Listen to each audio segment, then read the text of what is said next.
Habis cerita tu. Agong terima menghadap pengasas KK Mat, ingatkan jangan ada cuba hasut rakyat.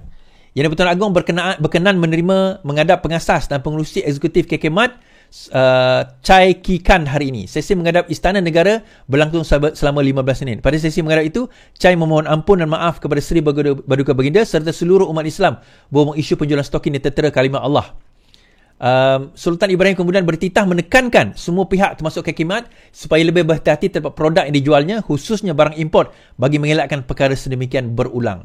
Semua pihak mesti bertanggungjawab, jangan pisang berbuah dua kali. Saya harap ini kali terakhir saya perlu menegaskan perkara ini, titah Seri Paduka Baginda. Sekali lagi saya tegaskan, jangan ada pihak mengambil kesempatan ke atas perkara ini, termasuk menghasut rakyat. Saya tidak mahu perkara ini berlarutan. Namun begitu, Akmal Saleh sekali lagi membuat komentar. Akmal, Agong ada larang untuk tak boikot ke? Di sebalik titah yang di-Pertuan Agong Sultan Ibrahim supaya jangan ada pihak mengambil kesempatan ke atas isu stokin, termasuk menghapus rakyat pendirian Ketua Pemuda UMNO Muhammad Ahmad Saleh untuk memboikot KK Mat, tetap tidak berganjak. Ketika ditanya Malaysia kini, dia akan akur dengan titah baginda dan kepimpinan pusat untuk semua berhenti daripada terus memainkan isu berkenaan. Akmal menyoal, Agong ada larang tidak boikot ke? Mengulas soalan sama ada dia akan mengambil tanggungjawab daripada membesarkan isu itu, Akmal berkali-kali mendesak wartawan untuk menjelaskan apa yang dilakukannya yang boleh menganggap sebagai mengapi-apikan lagi keadaan. Awak jelaskan apa yang saya buat untuk mengapi-apikan, kemudian saya jawab soalan, katanya. Sebelum itu, dalam satu hantaran di Facebook, memberi bayangan kempen boikot akan tetap berterusan di sebalik arahan. Okey, pemimpin perlu membuat surat rakyat tanpa rasa gentar, rakyat sudah membuat keputusan mereka tanpa sebarang paksaan. Kekal tenang dan terus boikot secara berhemah. Kalau saya jadi wartawan, saya tanya, adakah anda akan bertanggungjawab dengan 3 bom api yang dilemparkan tersebut? That's my question lah kalau saya tanya. Dalam masa yang sama, Zahid arah Pemuda UMNO henti isu stokin kalimah Allah. Majlis Kerja Tertinggi UMNO melalui Presidennya Ahmad Zahid mengarahkan supaya ketua pemudanya berhenti daripada terus memainkan isu stokin tertera kalimah Allah. Bung Mohtar memaklumkan perkara itu, berkata arahan tersebut selaras dengan titah yang di-Pertuan Agong supaya menghentikan isu berkenaan daripada terus menjadi polemik. Presiden UMNO sudah minta Akmal menghentikannya dan menjelaskan KK Mat tidak lagi membuat perancangan mengenai perkara itu. Kita terima hakikat perkara itu perlu dihentikan. Namun begitu tuan-tuan, kadang-kadang it's easy untuk kita nak menunggang isu. It's easy untuk kita nak menunggang isu daripada memberi penjelasan kepada rakyat. Kadang-kadang kita nak membina ni senang, tapi kita nak merosakkan tu mudah. Kan? Kita nak membina ni senang. Kita nak membina ni susah, sukar, difficult. Tapi nak merosakkan satu perkara tu senang, tuan-tuan. Kita nak bina keharmonian ni senang. Susah, sukar. Tapi nak rosakkan dia sekelip mata. Sebab itu orang kata Rom itu musnah dalam satu malam kan, kerana terbakar kan. Actually bukan kerana terbakar tu, but because of akhlak orang-orang dia, penduduk dia. Itu yang menjadi masalah kan. Itu yang menjadi masalah. Alright. Okay. Habis kat situ. Berkenaan dengan pindaan bersatu ni. Segera luluskan pindaan perlembagaan bersatu, langkah terpuji PMX.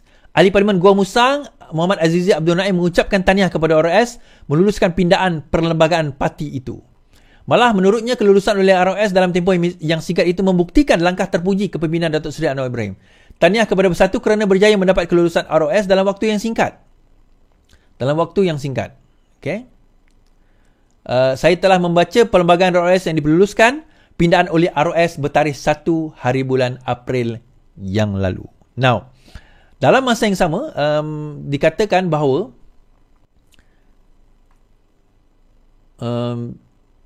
Bersatu Tanjung Karang telah digantung. Bersatu Tanjung Karang, bahagian Tanjung Karang telah digantung susulan daripada tindakan ahli parlimennya dan juga mungkin juga ketua bahagiannya yang menyokong PMX pada siri yang lalu. Bersatu Tanjung Karang digantung. Jawatankuasa Bahagian Parti Pribumi Tanjung Karang digantung susulan ketua bahagiannya menyatakan sokongan kepada PMX. Ketua Penerangan Serikandi Bersatu Nurul Syazwani Monoh berkata, status pengantungan itu dimaklumkan Ketua Badan Pimpinan Bersatu Selangor Datuk Seri Muhammad Azmin Ali dalam perkara tersebut. Sehubungan itu katanya jawatankuasa termasuk Ketua Penaja Bersatu dijangka diumumkan dalam waktu yang terdekat. So sebagai ahli parlimen Kota Baru pula, ahli parlimen Gua Musang Muhammad Azizi Abdul Naim. Muhammad Azizi mendedahkan insya-Allah kedudukan saya sebagai ahli parlimen tidak akan terbatal. Abdul Naim berpendirian kedudukan sebagai ahli parlimen tidak terbatal walaupun ROS meluluskan pindahan susulan Perlembagaan Bersatu. Ini kerana kenyataan menyokong pimpinan Datuk Seri Anwar Ibrahim diluluskan dia dibuat tahun lalu manakala perlembagaan diluluskan Bureau Kuasa 1 April. Bagaimanapun katanya beliau akan merujuk kepada speaker untuk tindakan susulan selain mengadakan perbincangan dengan 5 ahli parlimen daripada Bersatu yang menyokong kerajaan. Saya sudah membaca satu persatu kandungan dalam perlembagaan yang diluluskan oleh ROS Bureau Kuasa pada 1 April ini. Saya tiada kaitan langsung dengan tindakan kita tahun lalu. Dan sebagaimana yang saya sebutkan semalam lah, kalau tengok daripada segi apa orang kata, keperluan untuk nak meletak jawatan itu tidak ada. Yang penting sebenarnya geng-geng Bersatu ni jangan letak jawatan itu. Yang penting jangan geng Bersatu ni letak jawatan. Once you letak jawatan akan ada masalah. So macam Mahathir dululah kan, letak jawatan sebagai Perdana Menteri kan. But point is nak kena pastikan bahawa kerajaan sekarang mereka yang menyokong kerajaan sekarang ini jangan meletak jawatan. So kalau dia nak settlekan benda ni macam ni, dia settle kat mahkamah. Itu je. Dia settle kat mahkamah. Ni tuan-tuan, ada yang kata kat saya, dulu kau bengang orang pergi lompat parti dan sebagainya. Tak tuan-tuan, dia bukan isu tu. Bagi saya kalau dia orang tak lompat pun tak ada masalah. Kita dah majoriti dah. Tapi saya nak bagi tahu, saya nak kembalikan paku buah keras. Kan siapa yang cakap tadi? Azmin Ali. Ini parti siapa? Parti Muhyiddin Yassin. Geng-geng yang melompat ni semua ni, dia merasa apa yang dia pernah buat kepada kita. Memanglah tak patutlah kita nak kata dia dah jatuh tak patut kita marah dia. Itu kata kau lah. Kalau kau nak beranggap demikian, silakan. But I am different. For me, I have a personal vendetta against them. Saya ada personal vendetta against them. Alright? Okay. Peace. Ni saya kena cepat bateri nak habis ni tuan-tuan. Najib tak arah pengambil alihan Tanjung Energi Saksi. Mahkamah Tinggi hari ini diberitahu bahawa 1MDB cadangan 1MDB bagi pemerolehan Tanjung Energi pada harga bidaan 10.6 bilion adalah keputusan pengurusan tertinggi 1MDB setelah konsultasi dengan Goldman Sachs. Bagaimanapun keputusan terakhir perkara itu dibuat oleh lembaga pengarah setelah mendengar taklimat pihak pengurusan. Bekas Peguam Am 1MDB Jasmine Lu Aiswan berkata Datuk Seri Najib ketika itu merupakan pengurusi, tidak memberi sebarang arahan mengenai cadangan tersebut maupun keputusan air. Saksi ke-50 pendakwa itu berkata demikian ketika disoal balas oleh Tan Sri Muhammad Syafiq Abdullah pada perbicaraan kes rasuah yang melibatkan 2.3 bilion dana 1MDB. Syafiq bertanya, adakah Najib kata itu adalah keputusan beliau? Tidak, saya tidak fikir begitu, kata Lu. Beliau tidak memberi arahan untuk membuat keputusan versinya, betul? Lu kata, ya benar. Lu juga berkata beliau telah menyediakan resolusi pemegang saham dan menyerahkan kepada ahli perniagaan dalam buruan, Low Tech Joe dan juga Jolo untuk mendapatkan kelulusan Najib.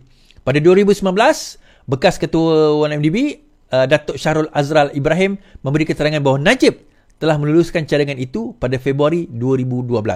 Syahrul juga memaklumkan mahkamah 1MDB Energy anak syarikat 1MDB telah mengambil alih THSB pada harga bidaan 10.6 bilion dan Najib telah menandatangani dokumen itu dalam kapasiti beliau sebagai pemegang saham khas menerusi Kementerian MOF.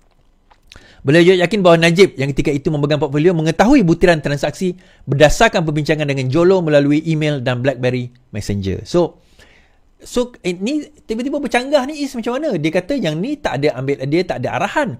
Najib tak arahkan. Tetapi saksi yang sebelum ini, bekas CEO 1MDB Datuk Syahrul mengatakan bahawa dia menandatangani dokumen dalam kapasiti beliau. Baik, saya jawab macam ni tuan-tuan. Ni pendapat saya lah. Saya tak ada dekat depan mahkamah tu, jadi saya tak tahu apa yang exactly soalan yang dimukakan oleh Muhammad Syafiee. Tapi saya rasa soalan yang ditanyakan, adakah terdapat arahan daripada Najib sepengetahuan Jasmine Lu? Jadi mengikut pengetahuan Jasmine Lu, dia mengatakan tidak arahan, because soalannya berkenaan arahan. Dia bukannya bertanya soalan, adakah terdapat tanda tangan persetujuan daripada Najib berkenaan dengan isu tersebut. Dia dua soalan yang berbeza. Jadi kalau orang tak pandai baca, dia kata, tengok, apa orang kata, saksi sekarang bercanggah, Najib tak terlibat pun dalam kes tersebut. Pengetahuan berdasarkan dia sebagai seorang saksi, di dalam pengetahuan dia is different dengan tanda tangan yang dia dah buat. Mungkin Jasmine Lu tak tahu pun tentang tanda tangan tersebut. Kan? Dia tak tahu pun ada dokumen dan tanda tangan tersebut, dan dia sebagai pekerja 1MDB, dia tak perlu tahu semua. Dia tak perlu tahu semua dokumen-dokumen. Itu adalah di antara CEO dan juga board. So sekarang ni Jasmine Lu sebagai salah seorang lawyer am, peguam yang dilantik oleh Jolo sebenarnya. Jolo letak dia kat situ.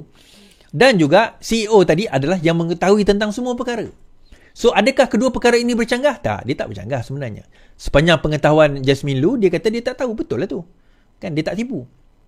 Kan. So akhirnya hari ini itu kes 1MDB. Jadi ada yang confuse. Aku dah confuse kes Najib ni macam mana sebenarnya? Baik, saya ceritalah. Najib ni dia banyak kes. Yang didapati bersalah 12 tahun kemudian diskaun 6 tahun itu pada tempoh hari adalah kes SRC. Okay, itu kes SRC. Nah, dalam kes SRC beliau telah didapati bersalah. Okay. Yang ini kes 1MDB.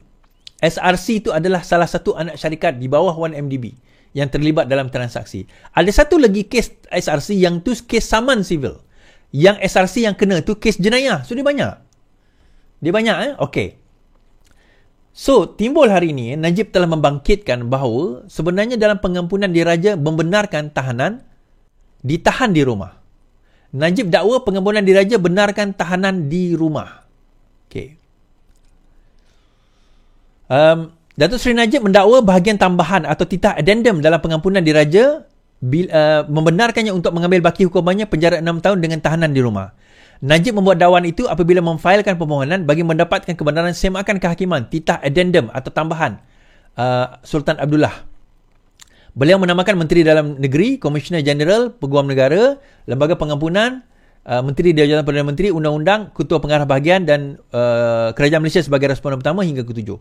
Dalam notis permohonan yang dibuat, Najib memohon perintah untuk semua atau seorang responden melaksanakan titah dengan cara serta-merta memindahkan beliau dari Kajang ke kediamannya. Bekas Perdana Menteri kemudiannya akan menjalani baki hukuman di bawah tahanan rumah jika titah addendum berkenaan benar-benar wujud. Soalan yang perlu nak dibangkitkan atau nak dibuktikan oleh Najib adalah bahawa adakah titah tersebut benar-benar wujud. So nak membuktikan, kena buktikan di mahkamah lah sebab kita tak tahu. Dan saya sendiri tak aware tentang addendum tersebut. Baik. Tetapi despite all that sebenarnya, ni nak cerita lah. Biasanya pada kebiasaan, seseorang itu boleh ada parole. Dia dipanggil pelepasan bersyarat. Di rumah ini, apabila dia telah serve 1/3 daripada, antara lain 1/3 daripada hukuman dia. So hari itu kalau 12 tahun, 1/3 itu 4 tahun. Tapi disebabkan dah diturunkan kepada 6 tahun, maka 1/3 itu adalah 2 tahun. Jadi sebenarnya kalau tak melalui addendum itu pun, Najib sudah boleh request untuk parole atau tahanan di rumah dah. Berkenaan dengan kes SRC ini. Cuma apa syarat tahanan di rumah? Tahanan di rumah ni antara syaratnya lah.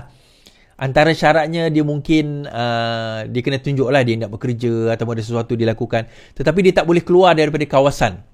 Dia ada area yang dia boleh pergi. Dia boleh keluar rumah, dia boleh pergi kedai dan sebagainya. Tetapi dia ada area. Dia macam tahanan dalam daerah lah. Yang dia tak boleh nak keluar daripada tempoh tersebut. But then again, itu terpulang. Ada yang tanya, so maksudnya Najib lepas ni Is? Kita tunggu dulu.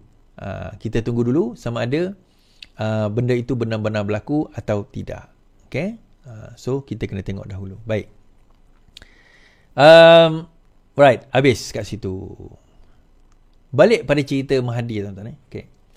Pada tahun 2018-2019, pada waktu itu, kita ada konflik. Kita dah lama konflik dengan pasal isu batu putih ni. Saya dengar cerita batu putih ni, tuan-tuan, sejak saya di sekolah menengah lagi kot. Sekolah rendah lagi saya dah dengar cerita konflik tentang batu putih ni. Sejak zaman Mahathir jadi Perdana Menteri dulu. So apa yang berlaku sewaktu zaman Pakatan Harapan, sewaktu dia jadi Perdana Menteri, dia telah mengarahkan Apandi Ali pada waktu itu Peguam Negara untuk pergi garden leave. Garden leave ni cuti secara paksa selama 4 hari. Dan pada waktu itulah dia telah mengambil keputusan secara seorang diri untuk tidak meneruskan rayuan apabila batu putih kalah di Mahkamah Antarabangsa. So, Apandi Ali menjawab dan mendedah dan mengantuikan Mahathir. Apandi sahkan tidak dirujuk batal rayuan isu batu putih.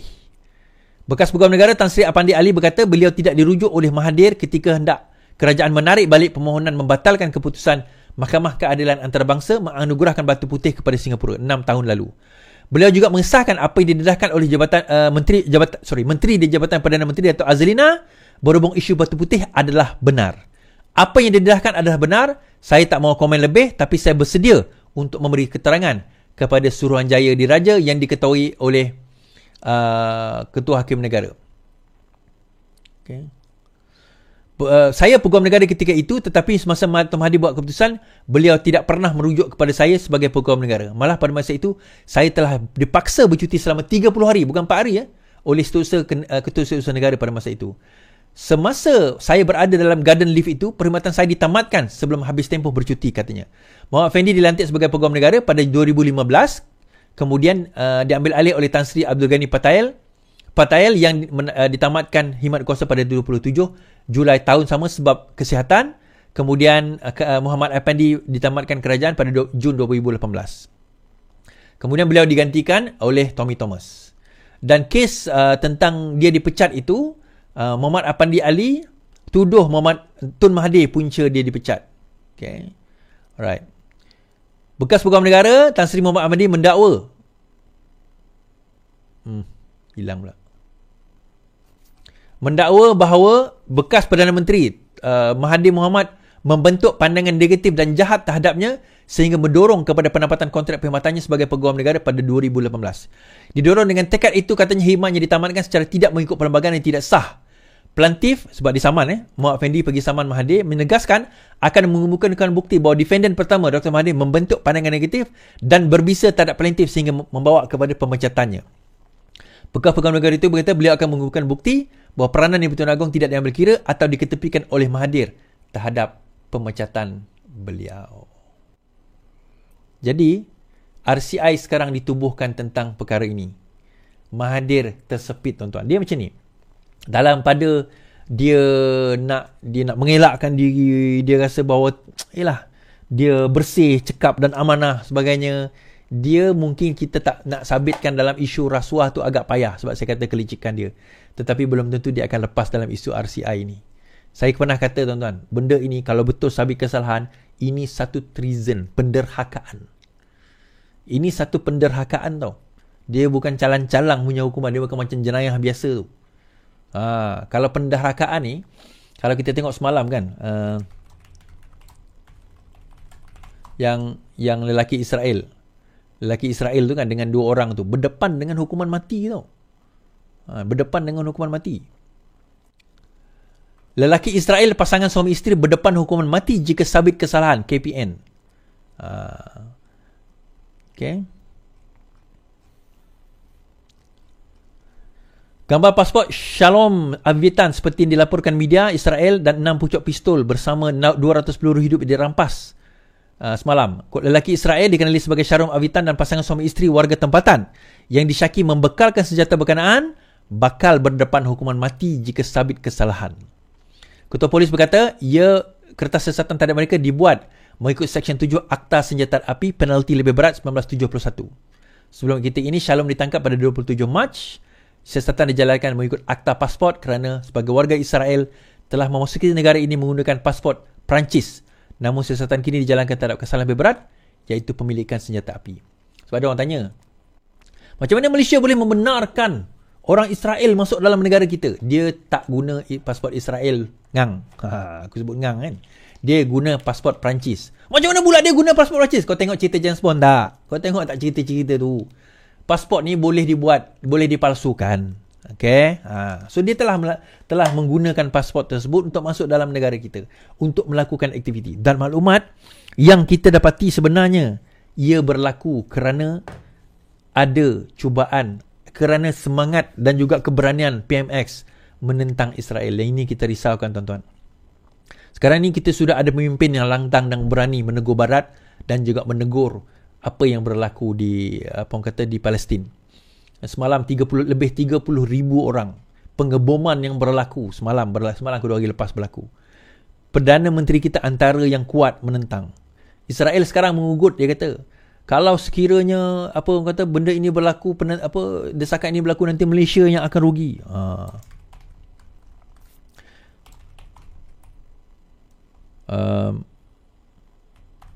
Malah Khalid Nordin sendiri mengatakan Malaysia menerima serangan 3,000 setiap hari. Tapi Awesome TV dengan kebangangan dia Kan, Awesome TV. Ada juga 2-3 orang pergi forward Awesome TV tu dekat aku.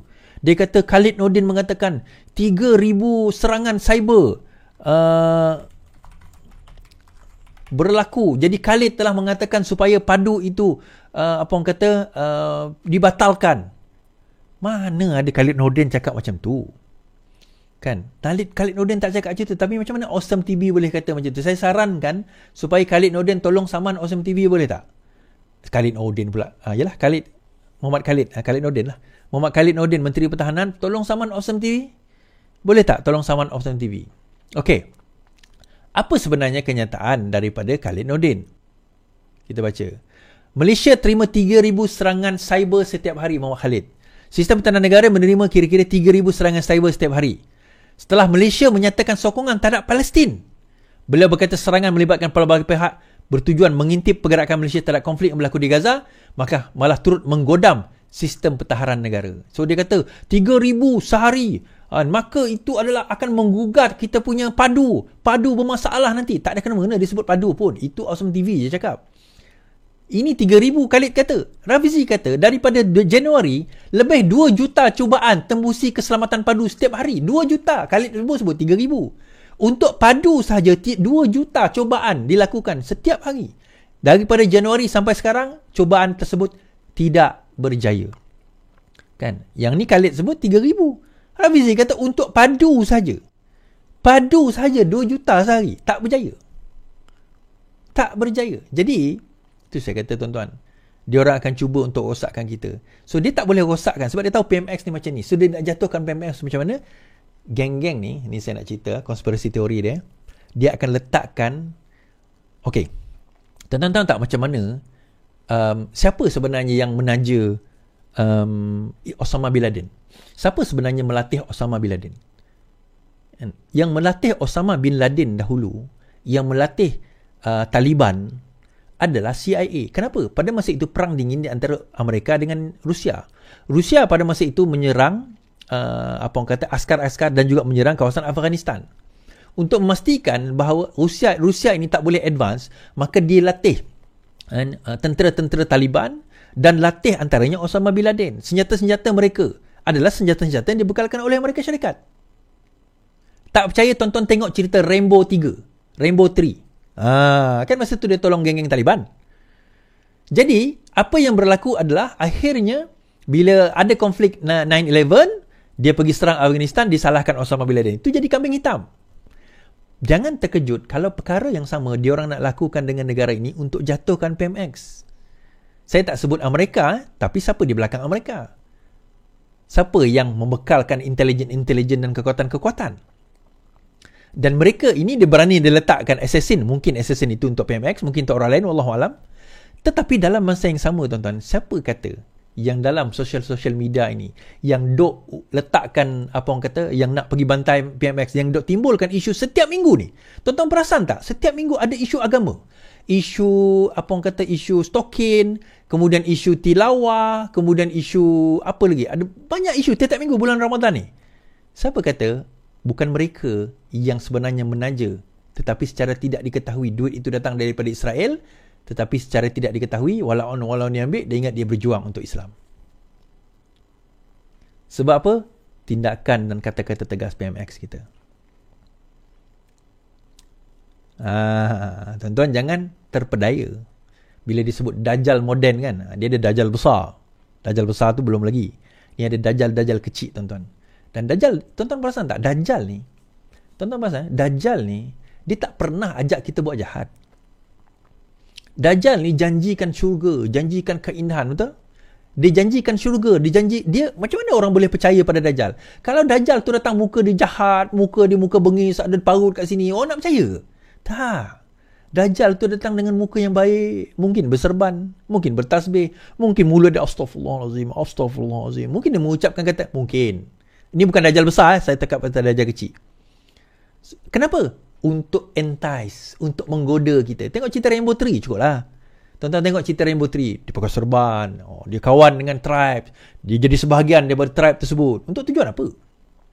Sebab dia nak jatuhkan musuh dia. Dan dia gunakan kita. Tapi bila kita dah tak berguna, satu hari nanti dia akan topple kita.